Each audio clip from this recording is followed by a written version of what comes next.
Today we're going to take a look at the Oris Aquis Pro 1000 meter. This was introduced in 2025 and it's made out of black PVD coated titanium. A bit of a shame that it's not DLC, this is PVD, but it does have a lumed ceramic bezel. This has 1000 meters of water resistance and it is a big watch, probably a little bit too large preference wise for a lot of you watching this video, but that's part of the draw with this. This is not a dainty daily driver. This is a big, bold, bad tool diver.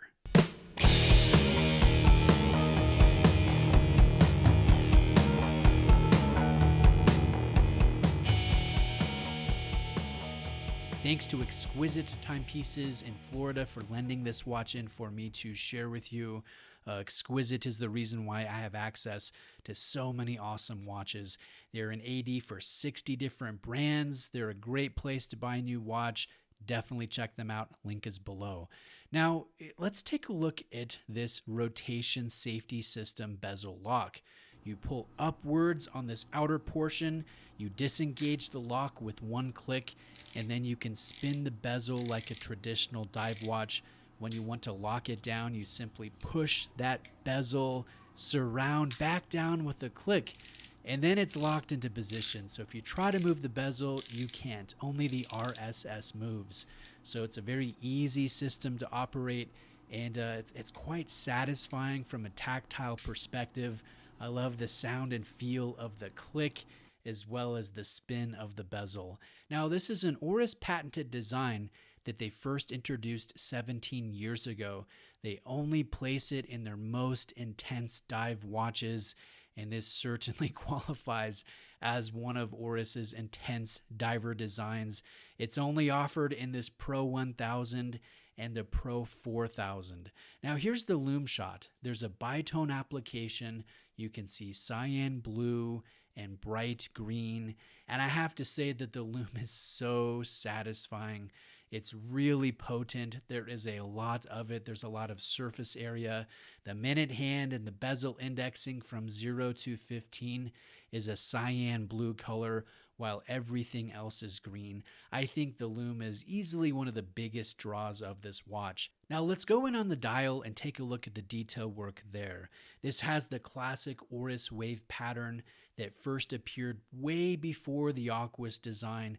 Before that was a model. This appeared back in the older Oris Pro diver watches, and it's a bit reminiscent of the Bond era Seamaster wave or texture, but this wave pattern is larger. It's a little bit easier to notice, and this particular version has a blue fume color application.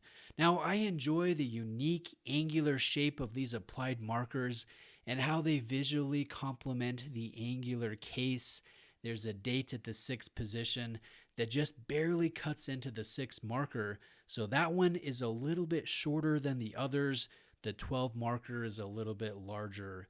Notice the bright blue of the seconds hand and how that matches the bezel indexing up to 15 and the engraved Aquis Pro that's found in the Rehat. Now, you don't notice that text when you're looking at the watch top down, but when you angle it just right, you see the large lettering.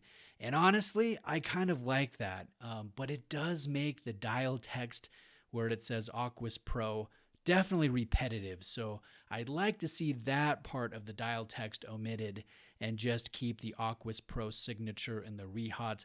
Last thing that I want to point your attention to, if you look at the shape of the seconds counterbalance, that mimics the hour and the minute hand forms. And that angular design, it's also complementary to the angular shape of the applied markers, the crown guards, and the integrated lugs. Now here's the strap. It's nice and long. It's supple, it's comfortable, it's blue to match the dial. The clasp has multiple micro adjustment positions, and it is PVD coated to match the case. Stylistically, I think the watch is awesome. Although it is titanium, it's a little bit lighter than it would be if it was stainless steel. This is still a chunker on the wrist, and I personally really enjoy that.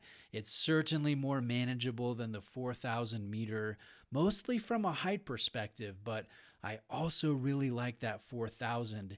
and I can easily wear both, either one on my 7.3-inch wrist. Now, next to the Sea Dweller 43, you can just notice how big this watch is. Everything is larger, from the case to the dial to the bezel to the crown guards, even the hand length. This is a tool watch built for depth, built for safety, built for legibility. It is not meant to slide under your dress shirt. Putting it next to my largest Seiko diver in the rotation, the Baby Tuna, you can see that it even dwarfs that big watch. That doesn't even look that large compared to the Pro 1000. Now, inside the case is the SW200 movement. Oris calls it the 733-1 caliber. This one does not have the in-house caliber 400. So if you're interested in getting a Pro with the 400 caliber, you have to go up to the Pro 4000. Now, if I was going to choose either the Pro 4000 or the Pro 1000, I would probably pick the 4000. I like the non-PVD treated look.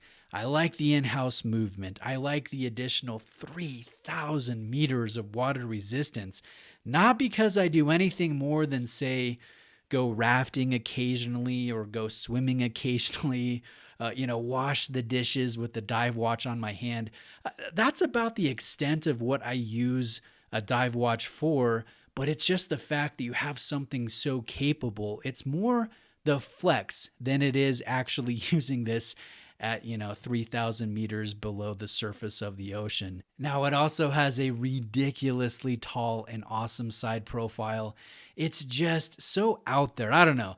I just think go big or go home, and that's why I would choose the 4000 over the 1000, even though I enjoy both designs. That said, the 4000 is quite a bit more expensive.